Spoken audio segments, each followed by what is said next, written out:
నమస్తే, welcome to Disha TV. ప్రస్తుతం మనం గన్ పార్క్ దగ్గర ఉన్నాం. ఇక్కడ రాష్ట్రంలోని ఆర్ఎంపీలు అలాగే పీఎంపీలు అయితే ఇక్కడికి వచ్చారు. ఇక్కడ రావడానికి గల కారణం ఏంటి, వాళ్ళ ప్రధానమైన డిమాండ్ ఏంటో తెలుసుకుందాం. ప్రధానంగా మీరు గన్ పార్క్ దగ్గరికి వచ్చారు, ఆర్ఎంపీల సమస్యలు పీఎంపీల సమస్యలు అంటూ దృష్టికి తీసుకొస్తున్నారు. ఏంటి ఆ సమస్యలు, ఫీల్డ్ లెవెల్లో ఎలాంటి ఇబ్బందులు ఉన్నాయి? సార్, నేను Mancherial district town president sir. నా పేరు విజయ్. మంచిర్యాల జిల్లా టౌన్ నుంచి మేము దాదాపు ఒక 40 మంది 50 మంది దాకా వచ్చినాం సార్. ఎందుకంటే ఆర్ఎంపీ వ్యవస్థ అనేది ఈరోజు ఉండకూడదు. ఆర్ఎంపీ వ్యవస్థను దీని రూపం చేంజ్ చేయాలి. ఎన్నో ఏళ్ళ నుంచి ఉన్న వ్యవస్థను ఈరోజు నిర్వీర్యం చేయాలి, వీళ్ళ బతుకులను ఆగం చేయాలి. అటువంటి దురుద్దేశంతో ఐఎంఏ వాళ్ళు, స్టేట్ మెడికల్ కౌన్సిల్, తర్వాత వీళ్ళందరూ కలిసి ఒక దురుద్దేశ భావంతో రావడం జరుగుతుంది సార్. అది ఎట్లా అంటే ఆ సంఘాలు కూడా ఎట్లా ఏర్పడ్డాయంటే వాళ్లకు ప్రాక్టీస్ నడవని సందర్భంలో వాళ్లకు ఎవరైతే పేషెంట్ లేని డాక్టర్స్ అయితే ఎవరైనా ఉంటారో వాళ్ళే సంఘాలుగా ఏర్పాటు చేసి ఈ యొక్క గవర్నమెంట్ ద్వారా వాళ్ళు ప్యానెల్గా గెలిచి రావడం జరిగింది. అదే సార్, మేము ఏమంటున్నామంటే 10 సంవత్సరాలు తెలంగాణ కోసం వంట వార్పులో పాల్గొన్నాం, రోడ్డు బంద్ చేసినాం, రోడ్డు నాక బంద్ చేసినాం, బస్సులు బంద్ చేసినాం, రైలు రోకలు చేసినాం, అన్నీ చేసినాం. తెలంగాణ కోసం అప్పుడు చేసినాం. ఎందుకంటే ఇప్పుడు చదువుకున్న మా దాంట్లో భాగం ఎంబీఏ చేసిన ఈ పిల్లగాడు ఉన్నాడు, ఈయన కూడా ఎంకామ్ చేసిన ఉన్నారు, ఆయన ఎంబీఏ చేసి చాలామంది చదువుకున్న ఉన్నారు. ఆ 10 సంవత్సరాల లోపు వీళ్ళందరూ మేమంతా గవర్నమెంట్ ఉద్యోగాలకు అర్హులమే. కాకపోతే ఆ గవర్నమెంట్ని ఇష్టపడి తెచ్చుకున్నాం, కొట్లాడి తెచ్చుకున్నాం, అన్నీ చేసినాం. గవర్నమెంట్ ఏదైతే పిలుపునిచ్చినో దాంట్లో ప్రధాన పాత్ర ఆర్ఎంపీలమే పోషించినాం. కానీ 10 సంవత్సరాల దాకా మా కాలయాపన చేసింది సార్ కేసీఆర్ గవర్నమెంట్. అయినా కూడా కేసులు కాకుండా చేసింది. ఆర్ఎంపీలో న్యాయం జరగకుండా పర్వాలేదు, ఆ గవర్నమెంట్లో ఆర్ఎంపీలకు న్యాయం జరగకుండా పర్వాలేదు, ఉద్యోగాలు ఇవ్వకుండా పర్వాలేదు. కానీ కేసుల పాలు కాకుండా మా భార్య పిల్లలు వీధి పాలు కాకుండా ఇదొక్కటి మాత్రం కాపాడింది ఆ గవర్నమెంట్. సరే, మేమేమనుకున్నామంటే ఈ గవర్నమెంట్ 10 సంవత్సరాలు చూసిన తర్వాత ఇప్పుడు ఏర్పడ్డ కాంగ్రెస్ గవర్నమెంట్లో రేవంత్ రెడ్డి గారు ఏమన్నారంటే, నేను ఆర్ఎంపీల పీఎంపీల సమస్యను నేను మేనిఫెస్టోలో పెడుతున్నా అని చెప్పింది. కానీ అది ఆ గవర్నమెంట్ పెట్టలేదు, ఈ గవర్నమెంట్ పెడుతుందని అత్యాశకు పోయినాం. మేము ఇష్టపడి కష్టపడి పల్లెల్లో మేము ప్రచారం చేసి మా పేషెంట్లకు వివరంగా చెప్పి కాదు ఇది కావాలి, ఇది కావాలి, వాళ్ళు అద్దంటే మేము కావాలంటాం. మా మాట వినాల్సిందే కదా. ప్రతి ఇంటికి, ప్రతి డోరుకు, ప్రతి సమస్యకు, వాని అల్లునికి, వాని మేనమావకు అంతా మేము పరిచయమే. మా ద్వారా ఎంతో కొంత వాళ్ళకు, ఎంతో కొంత కాదు 70-80% మా వల్ల న్యాయం జరిగింది. గవర్నమెంట్ నిలవడానికి, గెలవడానికి, వాళ్ళు గవర్నమెంట్లో కొలువు తీరడానికి మా పాత్ర ఎంతో కీలకమైనది. కానీ ఈ గవర్నమెంట్ వచ్చిన తర్వాత ఈ ప్యానెల్ గెలిచి వచ్చింది. గవర్నమెంట్ నుంచి కొందరు, ప్రైవేట్ నుంచి కొందరు, స్టేట్ నుంచి కొందరు, నేషనల్ నుంచి కొందరు, ఇట్లా అని ఒక గ్రూప్కి ఏర్పడి ఆర్ఎంపీ పీఎంపీ వ్యవస్థను దీన్ని ఖతం చేయాలి. ఎందుకు చేయాలంటే మేము డిగ్రీలు చదివి వచ్చినాం, మా దగ్గర ఆర్ఎంపీ దగ్గర ఉన్న పేషెంట్లు మా దగ్గర లేరు.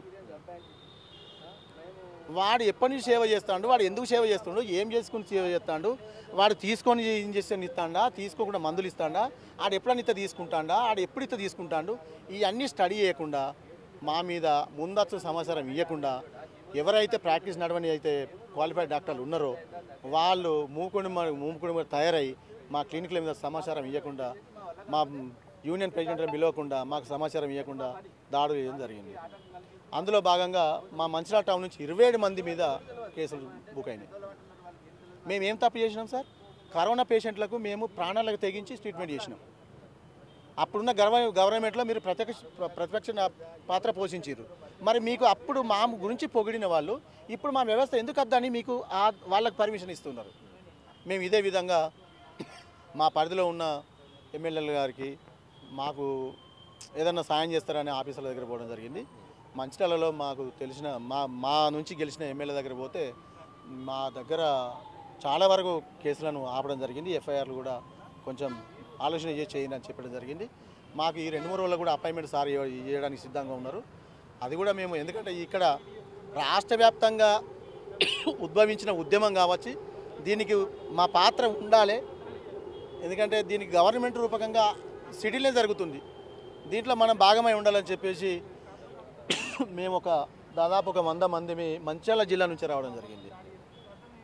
అదేవిధంగా మా దండపల్లి మండలం నుంచి ఒక 50 మంది, అదే ఆదిలాబాద్ నుంచి ఒక 400 మంది, సిరిపూర్ కాజన నుంచి ఒక 400 మంది, దాదాపు ఒక 20-25 వేల మంది ఈరోజు శ్రీకాంతాచారి విగ్రహం కాడ నుంచి సెక్రటరీ దాకా రావడానికి మేము, అంటే మాకు ఇచ్చిన పర్మిషన్ ఈ లీడర్ అనే మాకు లీడర్ ఎవరైతే చేస్తా ఉందో ఆయన ద్వారా మాకు అందిన సమాచారం. దాని ఆశ మీద మేము రాత్రి 2:30 లేచి స్నానాలు చేసుకొని తినకుండా మేము రావడం జరిగింది సార్. ఇచ్చినట్టే పర్మిషన్ ఇచ్చి ఈరోజు 7:30 వరకే పోలీసులు పర్మిషన్ క్యాన్సిల్ చేసిందని అశోక్ సార్ వాళ్ళు పూలమాల వేసి దిగడమే అరెస్ట్ చేయడం జరిగింది. అందులో భాగంగా మీరైతే బయట ఉండండి, నేను స్టేషన్కి వెళ్ళి మాట్లాడేస్తాను అని చెప్పడం సార్ కూడా జరిగింది. అది ఎందుకంటే మేము చేసిన తప్పులకు గురవుతున్నాం. ఎందుకంటే పబ్లిక్లో మాకు మంచి పేరు ఉండద్దు. మేము మా పిల్లలకు అప్పులు చేసి ఫీజులు కడుతున్నాం. మాకు పేషెంట్ ఇట్లా పైసలు 3 సంవత్సరాలకు 2 సంవత్సరాలకు ఇస్తారు. మేమా సంఘ సేవ చేసేది వాళ్ళ. మాకు ఒక్కొక్క ఆర్ఎంపీకి ఇస్తారు. మా ఊర్లలో ఇల్లు లేవు, మా దగ్గర ఇల్లు లేవు. మా దగ్గర వచ్చే పేషెంట్లకు 2-3 అంతస్తుల బిల్డింగ్లు ఉంటాయి. మరి వాళ్ళు పోవచ్చు కదా కోల్పేట డాక్టర్ దగ్గరికి. కోల్పేట డాక్టర్ దగ్గర పోవాలి, వాళ్ళకి కావాల్సిన టెస్టులు చేసుకోవాలి, వాళ్ళు తృప్తికి రావాలి. కానీ మా దగ్గరికి వచ్చి మేము ఇచ్చే ఇంజక్షనే కానీ 2 గోళీలే కానీ రేపు రమ్మని చెప్పే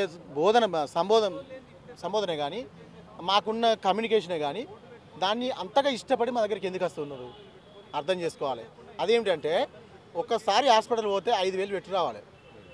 ఒక రోజు 1 గంటలో మా దగ్గరికి అయితే 200 అయిపోతుంది. ఆ 200 కూడా మాకు ఆ రోజు ఇయ్యరు. ఆ రోజు మాకు 200 ఇయ్యరు. మేము అడిగిన నాడు మాకు అవసరం ఉన్ననాడు వాళ్ళు ఒక 100 ఇచ్చి 100 ఆపుతారు. మేము జనాలతోటి కమ్యూనికేషన్ అయి బతుకుతున్నాం, పబ్లిక్లో మమేకమై ఉంటున్నాం. మమ్మల్ని పబ్లిక్కు విడదీయడం, మమ్మల్ని జనాలకు దూరం చేయడం గవర్నమెంట్ తరం కాదు. కాకపోతే ఆత్మహత్యలు చేసుకుంటారు, మా దాంట్లో బలిదానాలు చేసుకునే కూడా ఉన్నారు. ఇప్పుడు మేము ఇంతగా ఈ వేదన భరిస్తున్నాం. మేము కిరాయిలు కట్టాలి, అప్పులు కట్టాలి, పిల్లలు చచ్చిపోడా వాడు చచ్చిపోడా?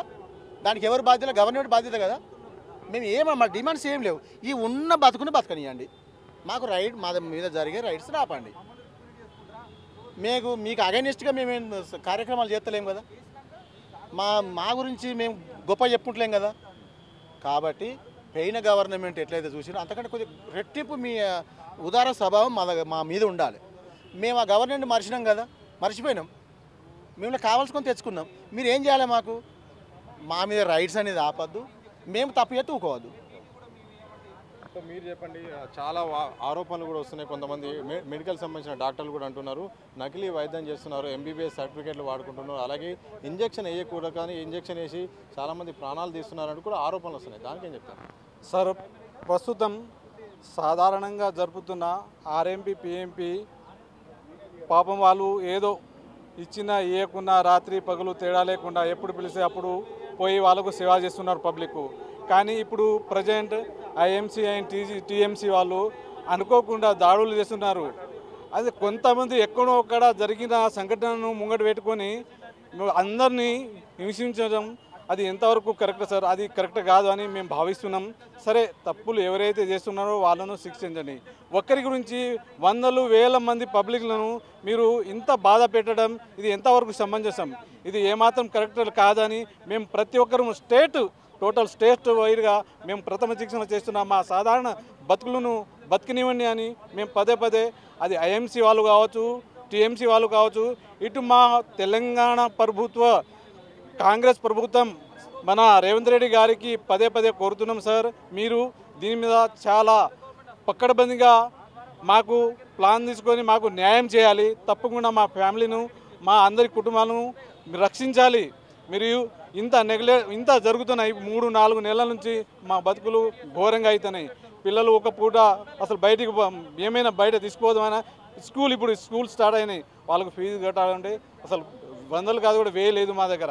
కానీ ఇప్పుడు మేము ఏదో ఒకటి చేసుకొని బతుకుతామంటే వాళ్ళు మీరు ఇలా కేసులు వేస్తున్నారు, ఏదో చిన్న ఎక్కడో ఒక జరగదానికి ముంగట పెట్టుకొని ప్రతి ఒక్కరిని అనుకోకుండా, అది పొద్దున కావచ్చు, మధ్యాహ్నం కావచ్చు, రాత్రి కావచ్చు సార్, సమయం సందర్భం లేకుండా అందరినీ భయభ్రాంతులకు గురి చేస్తున్నారు సార్. దీన్ని తక్షణమే ఆపాలని మేము పదే మన ప్రజెంట్ ఉన్న గవర్నమెంట్ని కోరుకుంటున్నాం సార్. ఇది మాత్రం మాకు తప్పకుండా న్యాయం జరుగుతుంది, అది ఆశపడుతున్నాం. దీన్ని గవర్నమెంట్ తప్పకుండా తక్షణం యాక్షన్ తీసుకోవాలని కోరుతున్నాం. సో ఫీల్డ్ లెవెల్లో ఏం జరుగుతుంది? మీరు వైద్యం చేసే క్రమంలో కానీ ఆంక్షలు ఏంటి, నిబంధనలు ఏంటి, ప్రభుత్వం నుండి కానీ మెడికల్ కౌన్సిల్ నుండి ఎలాంటి నిబంధనలు మీపై రుద్దుతున్నారు? నిబంధనలు అంటూ ఏం లేదు సార్. ప్రతి ఒక్కరు ఫస్ట్ ఎయిడ్ ట్రీట్మెంటే చేస్తున్నారు. ఆ ఫస్ట్ ఎయిడ్ ట్రీట్మెంట్ కూడా పల్లెటూర్లలో చేస్తున్నాము. డబ్బులు ఉన్నా లేకున్నా మేము చేసే వైద్యంలో పేదలకు ఎక్కువ శాతం వైద్యం చేస్తున్నాము.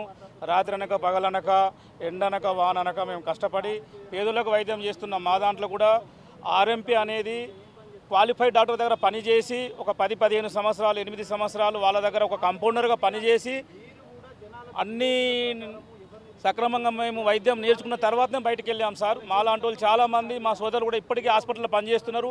వాళ్ళే ఒకవేళ తలుచుకొని వాళ్ళు మొత్తం బంద్ చేస్తే ఇప్పుడున్న ప్రతి ఒక్క హాస్పిటల్లో పనిచేసే కంపౌండర్స్ ఏఎన్ఎం జిఎన్ఎం చేసి కూడా లేరు సార్. వాళ్ళు ఇంటర్ 10th డిగ్రీ చేసిన వాళ్ళే వాళ్ళ మన క్వాలిఫైడ్ డాక్టర్ దగ్గర కంపౌండర్గా పనిచేస్తున్నారు. వాళ్ళే గింట బంద్ చేస్తే వాళ్ళ ఇప్పుడున్న క్వాలిఫైడ్ డాక్టర్ హాస్పిటల్ పరిస్థితి ఏమవుతుంది సార్? మేము కూడా అక్కడనే పనిచేసి అన్నీ నేర్చుకొని వాళ్ళ దగ్గరికి వెళ్ళి బయటికి వెళ్ళి మేము ఫస్ట్ ఎయిడ్ ట్రీట్మెంట్ చేసుకుంటూ ఉన్నాం సార్. మాపై చేసినటువంటి దాడులను ఇప్పుడున్న గవర్నమెంట్ ఖండించి మీ దిశ టీవీ ద్వారా మేము వేడుకుంటున్నాం సార్. ఇప్పుడున్న కాంగ్రెస్ ప్రభుత్వంలో ఉన్న ముఖ్యమంత్రి రేవంత్ రెడ్డి గారిని 2 చేతులెత్తి మా ఆర్ఎంపీ పిఎంపీ తెలంగాణ రాష్ట్రంలో ఉన్నటువంటి 60-70 వేల మంది ఆర్ఎంపీ పిఎంపీ సోదరుల తరపున మీ దిశ టీవీ ద్వారా సీఎం రేవంత్ రెడ్డి గారిని వేడుకుంటున్నాం సార్. మీరు చెప్పండి, ఒక మాటలో చెప్పండి, ఏం చెప్పదలుచుకున్నారు ప్రభుత్వాన్ని కానీ మీకున్న సమస్యలు ఏంటి ఒక మాటలో చెప్పండి. ఆర్ఎంపీ వ్యవస్థ అనేది ఈరోజు నిన్ననో మొన్ననో ఒక 4 సంవత్సరాల క్రితం వచ్చింది కాదు. ఇది గత 60 సంవత్సరాల నుండి ఆర్ఎంపీ వ్యవస్థ అనేది నడుస్తుంది. ఈరోజు కొంతమంది డాక్టర్లు వాళ్లకు ప్రాక్టీస్ నడవక వాళ్ళు సరిగ్గా వాళ్ళ హాస్పిటల్ నడుపుకోలేక వాళ్ళు మా ఆర్ఎంపీల మీద దాడులకు దిగుతున్నారు. వాళ్ళు కేవలం వాళ్ళ యొక్క లాభం కోసమే వాళ్ళు ఈరోజు ఆర్ఎంపీలను వైద్యం చేయకుండా చేస్తున్నారు. ఆర్ఎంపీ అనేటోళ్ళు ఎవరు కూడా పెద్ద పెద్ద యాంటీబయాటిక్లు ఇచ్చి బెడ్లు వేసి ఆపరేషన్లు చేసి బుడ్డలు తీరేది కథ కాదు సార్. ఇది జస్ట్ ఓన్లీ ప్రాథమిక చికిత్స మాత్రమే చేస్తున్నారు. జ్వరం వచ్చిందా జ్వరం గోళీలో ఇంజక్షన్ ఇచ్చేసి అక్కడ వరకే చూస్తున్నారు తప్ప పెద్ద పెద్ద డెంగ్యూ కేసులు కానీ మలేరియా కేసులు కానీ ఎవరు కూడా చేయట్లేదు. మామూలుగా ప్రాథమిక చికిత్స చేస్తున్నారు. ఈ ఆర్ఎంపీ వ్యవస్థ అనేది ఒక గ్రామంలో కానీ ఒక వాడలో కానీ ఎవరు కూడా డబ్బులు ఇవ్వరు సార్. 50 రూపాయలు 100 రూపాయలు తీసుకొని మేము వైద్యం చేస్తాం సార్. అదే ఒక క్వాలిఫైడ్ డాక్టర్ దగ్గరికి పోతే 5,000 రూపాయలు అవుతుంది. ఇవ్వాలి ఆయన చేసే టెస్టులకు వాళ్ళు రాసే మందులకు 5,000. ఒక సామాన్య మానవుడు ఒక లేబర్ సార్, ఒక్క లేబర్ పొద్దుటి నుండి సాయంత్రం వరకు కష్టపడితే 500 రూపాయలు వస్తాయి సార్. ఇదే క్వాలిఫైడ్ డాక్టర్ దగ్గరికి 500 రూపాయలు పట్టుకొని పోతే వాళ్ళు వైద్యం చేయగలుగుతారా? వాళ్ళ ఫీజే 400 నుంచి 500 ఉంటుంది సార్. మా ఆర్ఎంపీ డాక్టర్ దగ్గర అయితే 50 రూపాయలు. అసలు పైసలు ఇచ్చిన పైసలు ఉన్నాయా లేవా అని ఎవరు అడగరు సార్. నీకు జ్వరం తగ్గిందా లేదా, నీకు వాంతులు మోషన్లు అవుతున్నాయా తగ్గినాయా లేదా అని చూస్తారు సార్. ఎవరు కూడా పైసలు తీసుకొని ట్రీట్మెంట్ ఎవరు చేయరు సార్. వాళ్ళు ఇచ్చినప్పుడు వాళ్ళు వడ్ల పంటకి ఇస్తారు సార్. ఫస్ట్ బుక్ పెట్టి రాసుకుంటారు సార్ 50 రూపాయలైనా. ఈ 500 రూపాయలు కూడా వాళ్ళకు పంట వెళ్ళి వాళ్ళకు లాభం వచ్చేటప్పుడు మాత్రమే డాక్టర్ సాబ్ నువ్వు ఆ రోజు మాకు సూదులు వేసినావు అని చెప్పి పైసలు తీసుకొచ్చి ఇస్తారు. కానీ ఇక్కడ ఏ ఆర్ఎంపీ డాక్టర్ కూడా ముక్కు పిండి పైసలు.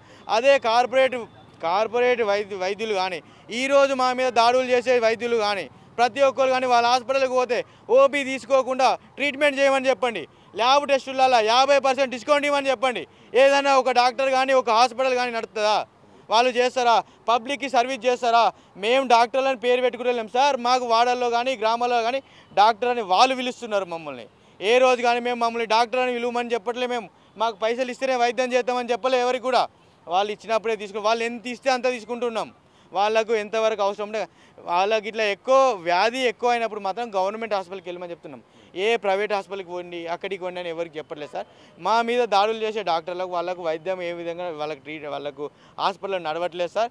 ఎందుకు నడుస్తలేమంటే వాళ్ళ దగ్గరికి పోయిన పేషెంట్కు మినిమం అవసరం ఉన్నా లేకున్నా అడ్మిట్ చేసుకొని 30,000 40,000 50,000 బిల్లులు వేసి వాళ్ళకు వైద్యం వాళ్ళ ఇష్టం ఉన్న రోజులు ఉంచుకొని వాళ్ళ ముక్కు పిండి వాళ్ళు వసూలు చేస్తారు. పుస్తెలు అమ్మి బిల్లులు కట్టిన వాళ్ళు కూడా ఉన్నారు సార్. మా దగ్గర పుస్తెలు అమ్మి హాస్పిటల్లో బిల్లులు కట్టిన వాళ్ళు ఉన్నారు సార్.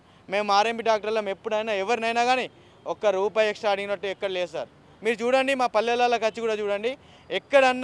మీరు ఎక్కడన్నా ఏ ఆర్ఎంపీ డాక్టర్ దగ్గరికి పోయి అడగండి సార్.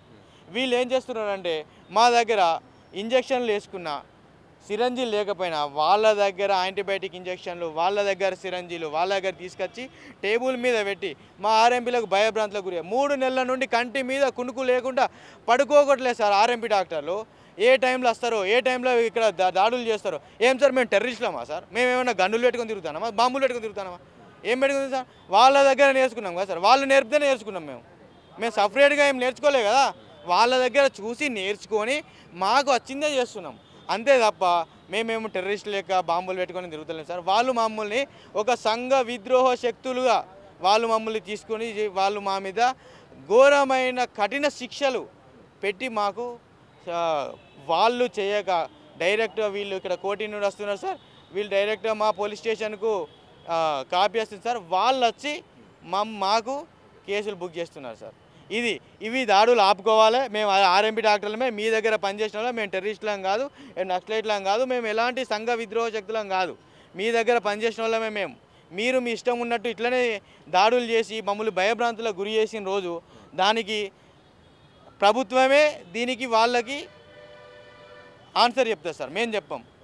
ఓకే, ఆర్ఎంపీ వ్యవస్థ పిఎంపీ వ్యవస్థ కొత్తగా వచ్చింది కాదు, 60 సంవత్సరాల నుంచి వస్తుంది. కేవలం మేము ప్రథమ చికిత్స మాత్రమే చేస్తున్నాం. కానీ కొందరు డాక్టర్లు వాళ్ళకు పేషెంట్లు రాకపోవడంతో మాపై దాడులు చేసే ప్రయత్నం చేస్తున్నారు. మేము టెర్రరిస్టులం కాదు, మేము సామాన్య తక్కువ ఫీజుకే, అత్యంత తక్కువ డబ్బులు ఇవ్వకుండా కానీ మేము వైద్యం చేస్తాం, ప్రాథమిక చికిత్స కూడా చేస్తాం. మాపై దాడులు ఆపాలి. ప్రభుత్వం కూడా దీంట్లో చొరవ తీసుకోవాల్సిన అవసరం ఉంది. ఎందుకంటే కాంగ్రెస్ ప్రభుత్వాన్ని మేము మొత్తంగా సపోర్ట్ చేసి అధికారంలోకి రావడానికి కూడా మా పాత్ర ఉందంటూ కూడా చాలామంది ఇక్కడ ధర్నా చౌక్ దగ్గర మాత్రం చాలామంది ఆర్ఎంపీలు గల పిఎంపీలు కూడా వాళ్ళ ఆవేదన వ్యక్తం చేసిన సందర్భం మాత్రం కనిపిస్తూ ఉంది. కెమెరా పర్సన్ సంతోష్, సతీష్ దిశా టీవీ, హైదరాబాద్.